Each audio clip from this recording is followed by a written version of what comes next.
Michael and his wife are moving in with their 7 grandkids. You'll be sleeping in a 70-square-foot storage shed. Robert said. I couldn't help but gape in shock. There's no fulfillment in doing housework and living with just another elderly person. Now you'll have plenty of chores and grandkids to take care for again. It seemed he was treating me like a mere servant, but I had plans of my own. I packed my bags. Grandma? That was Lisa's voice, clear as a bell. I felt sorry for these kids getting dragged into this mess. Just wait a little, okay? I told Lisa and left the house. I was determined to create a happy environment for these kids. This was just a ceasefire. I resolved to work with Michael and fight to reclaim our happiness. I am Elizabeth, turning 72 this year. I married Robert and we were blessed with 2 children, our son Michael and our daughter Emily. I met Robert at work. After his persistent pursuit, we started dating and got married. However, my parents were strongly against the marriage. I left home in a whirlwind, almost like eloping. But after a while, Robert's gentlemanly behavior during our courtship days disappeared. He turned into a typical male chauvinist, expecting me, a woman, to naturally handle all household chores and care for him and the kids. He never once changed the kids' diapers. As the children grew, his mindset influenced them too. He spoiled Michael, our eldest, saying he could go to any university and do whatever he wanted. But for Emily, our daughter, he declared, education is useless for women, and denied her college education. Heartbroken, Emily gave up her dream of studying further. Without the permission to work, I had no savings. I apologized to Emily, but she said, I know what Dad is like, and it's okay. I'll make it on my own. Years later, Emily studied in Canada and married a local. We rarely meet, but she has found happiness on her own terms, just as she promised. Even if the parents are flawed, the children can still grow up strong. I'm deeply grateful for that. Michael, after graduating from college, got a job at a local company. He seems busy, but seeing him work so diligently makes me feel proud of his growth. Years later, one day, my husband and I received a request to talk from Michael. He seemed serious. I wondered if he wanted to quit his job or if something was bothering him. However, what Michael said next was completely unexpected. I want to get married, he announced. A wonderful surprise indeed, but I hadn't sensed any signs of this. I never heard about him dating anyone. Curious, I asked, who is she? Michael shared about her with a bit of shyness. I was concerned about Robert listening silently beside us. Would he impose the same archaic expectations about women and household chores on Michael's wasn't unthinkable, given how Robert always prized Michael. Though I had remained silent in the past, I was ready to confront Robert if it meant protecting my children's happiness. Fortunately, my worries proved unnecessary. Robert didn't interfere with Michael's marriage. Instead, he quietly observed their happiness. Michael's wife Karen turned out to be a wonderful woman, kind to us, and even engaging Robert in conversation, which he seemed to enjoy. Michael and I felt relieved seeing this. "You've found a great wife," I commented. Michael beamed, saying, "I think so too." Their happiness was evident. Soon, it took a more tangible form. "Karen is pregnant." Michael informed us. Grandchildren followed, and before we knew it, Michael and Karen were blessed with 7 children, becoming a large family. Robert generously supported them, frequently giving money for education and living expenses. I can't accept this much every time. Michael would protest, but if Michael refused, Robert would give it to Karen. The frequency of this generosity concerned me. Robert, if you keep giving money like this, we'll run out of living expenses. We haven't done much for Emily, yet you give Karen money so often. Can't you think it over? However, Robert reacted more angrily than I expected. We didn't speak for about a month. The Michael family, sensing the tension, felt guilty. Sorry for causing a fight. Michael apologized. I don't blame Michael's family at all. But Michael said, I'll refrain from coming to the house for a while. I also asked him to do so until Robert calms down. Years later, after Robert retired and Michael's children grew up, our marriage was reduced to minimal conversation following that fight. Since then, Robert never gave money to Michael's family in my presence, but he apparently often went to their house to give Karen money.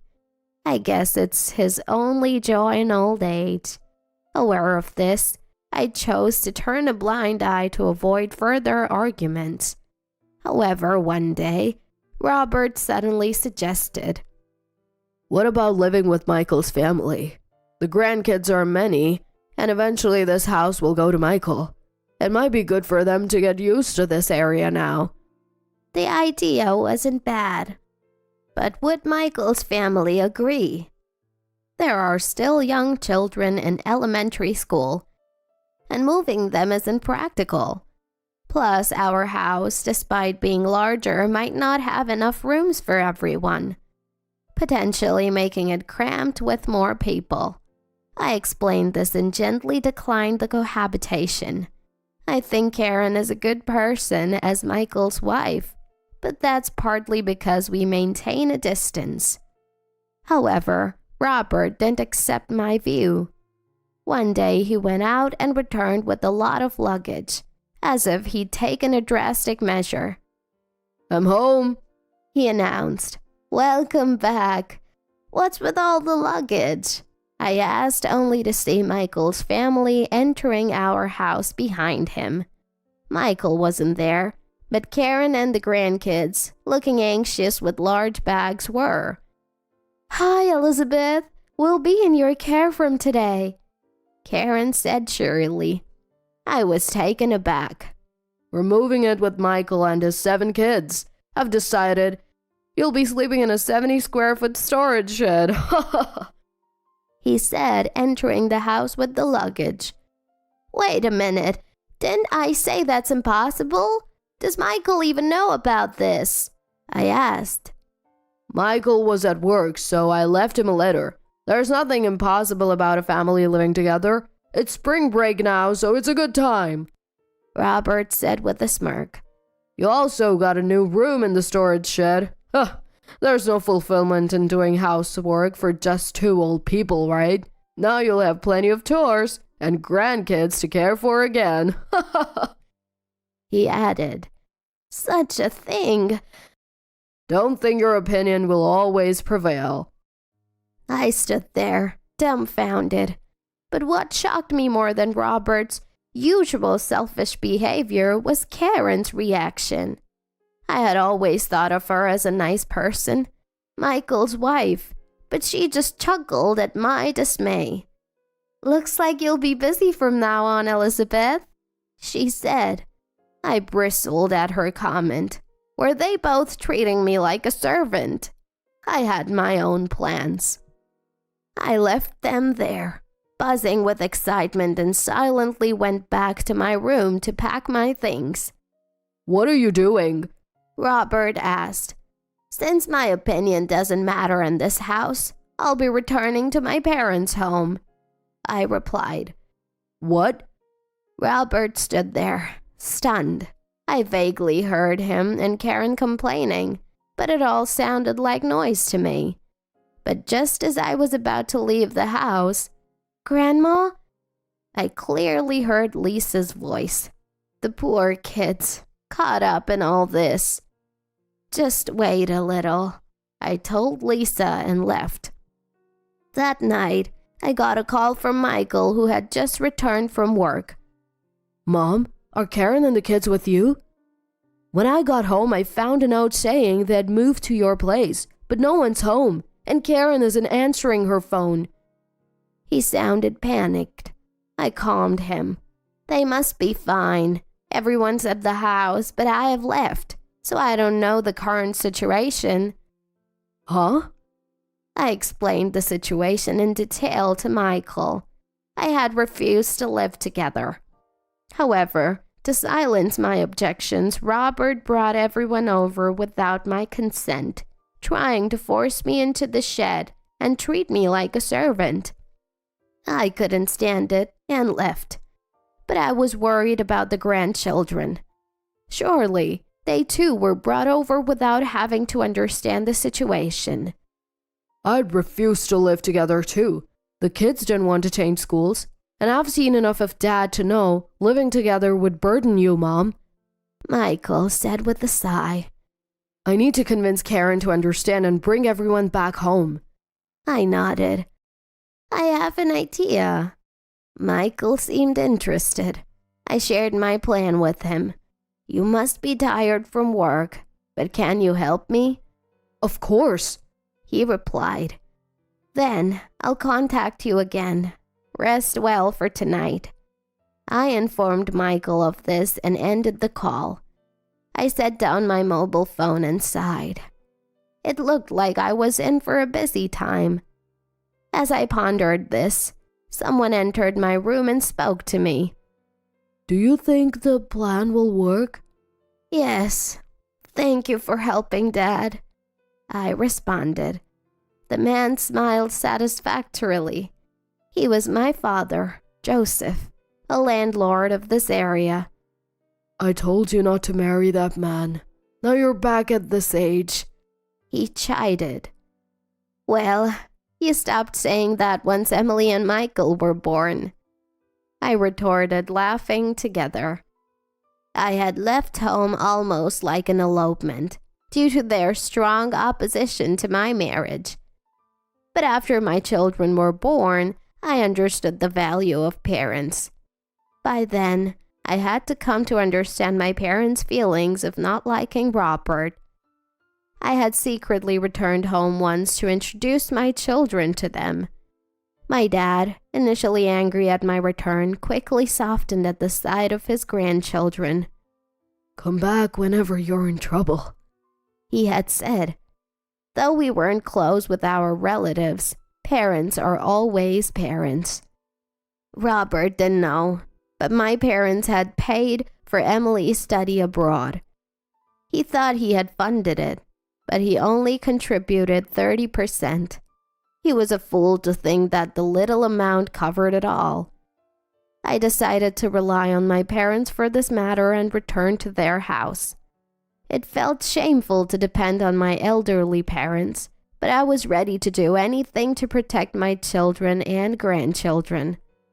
They understood my feelings. Dad had a simple solution. Just kick them out. And so began my counterattack based on Dad's strategy.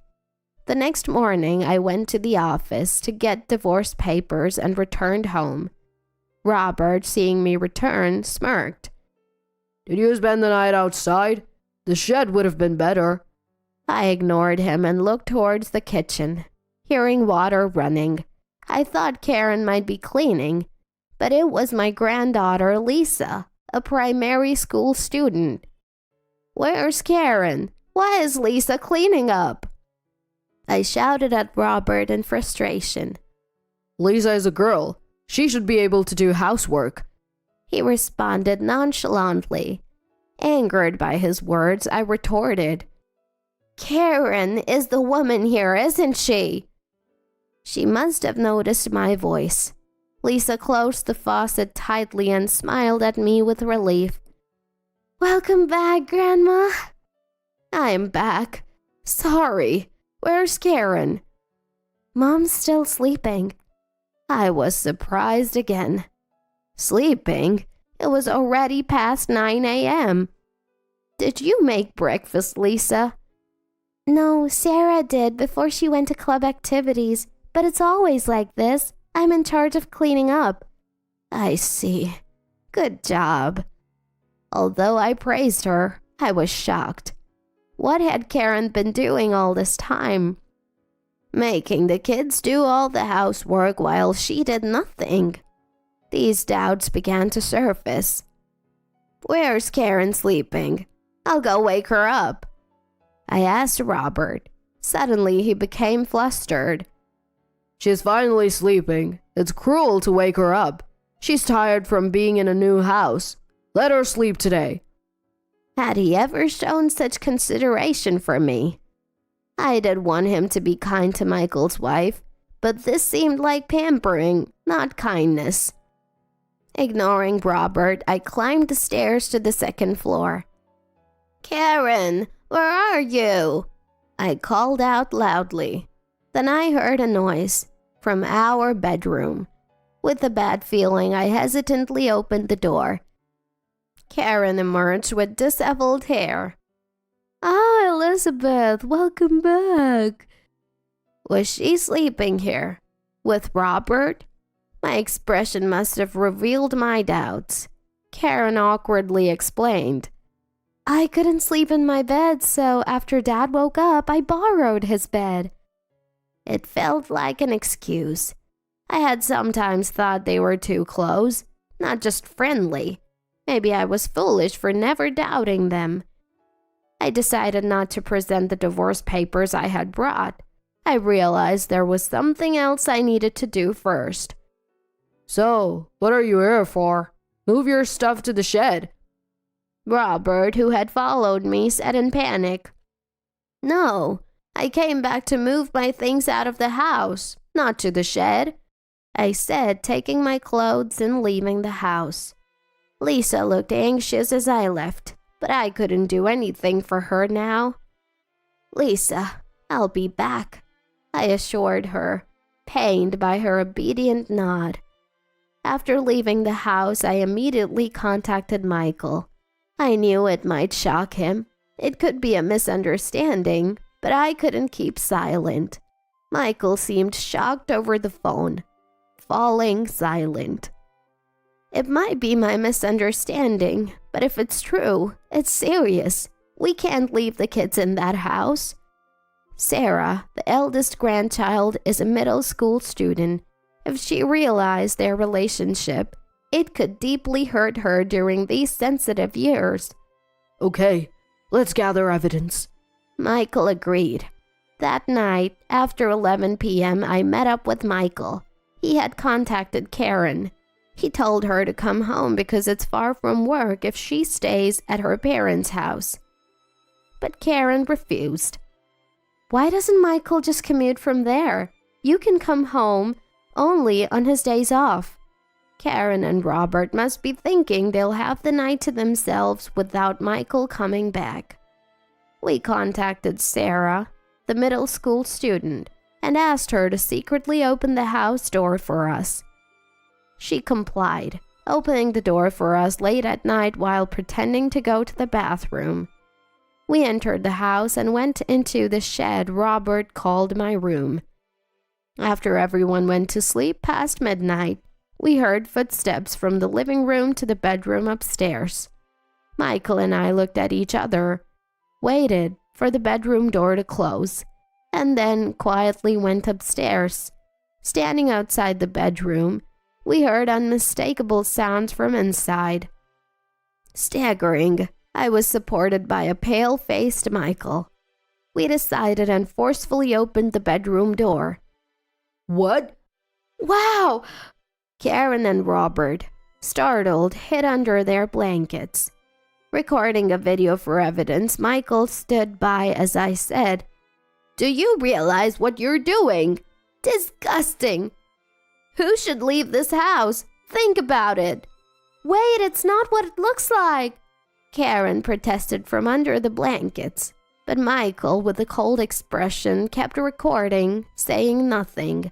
Stop the video!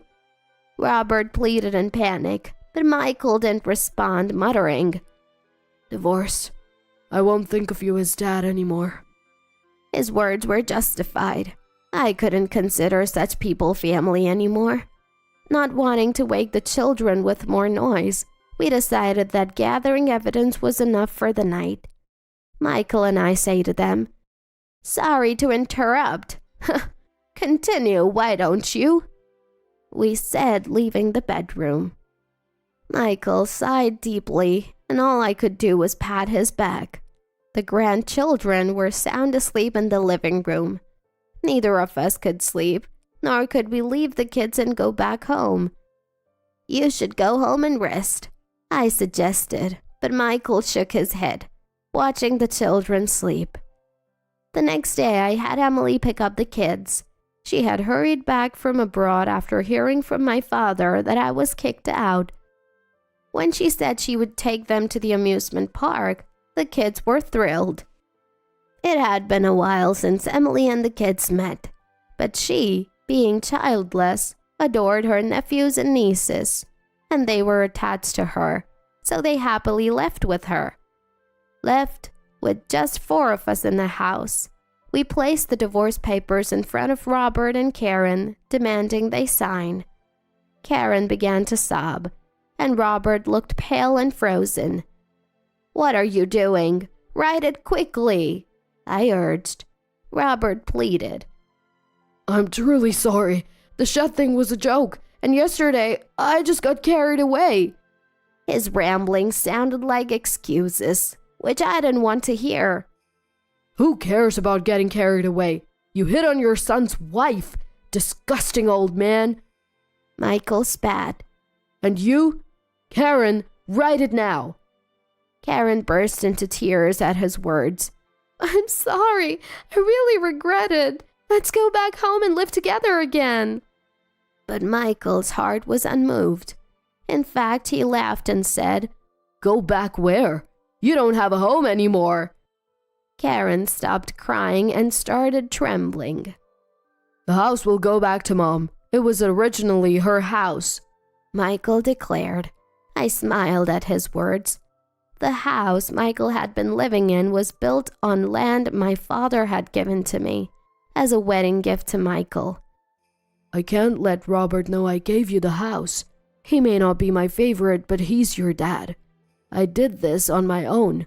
No need to tell them, Dad had said. Michael and I kept it a secret to maintain Robert's dignity. Michael was grateful and had thanked Dad. Sorry, I can only do this much for my grandchildren, Dad had said, embarrassed but clearly happy. Such a stark contrast to grandparents who exploit their grandkids. So, the land and the house were in my name. I then revealed another fact Robert didn't know. By the way, the land this house is built on is also Dad's.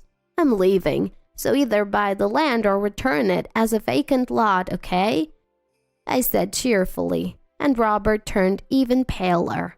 This land was also given by Dad as a celebration of Michael and Emily's birth.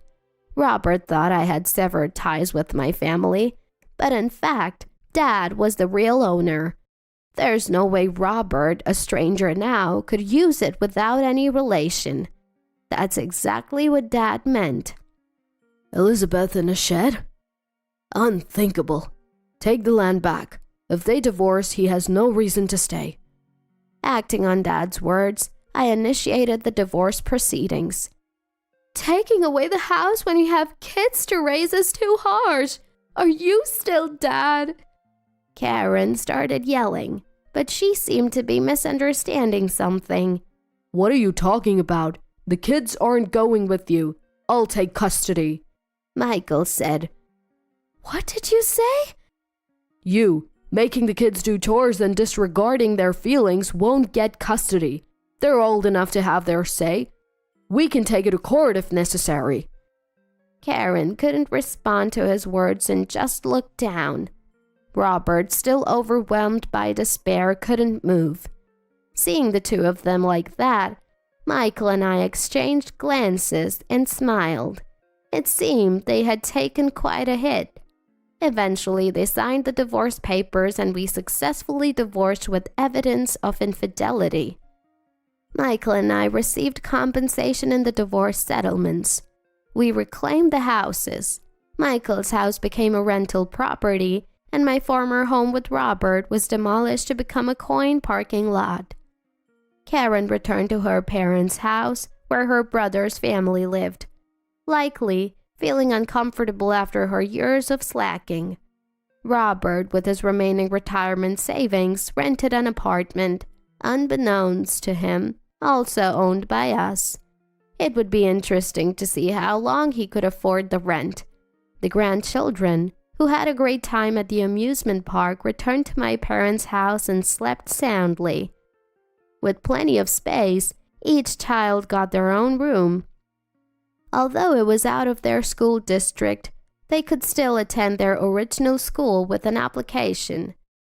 They quickly grew fond of my parents, calling them great-grandma and great-grandpa. Our large family made my parents happy.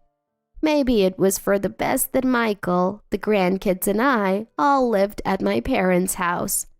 Although the household chores increased for me, it wasn't difficult. Seeing the kids play and do their homework gave me strength, and everyone naturally helped out. We hated being forced to do chores before, but if it helps, Grandma, we want to do it, they said, which moved me to tears. Helping out should be voluntary, not forced. That's real education. I feel so happy now, buying donuts and sweets with my grandchildren, enjoying them with my parents. This life is a true blessing.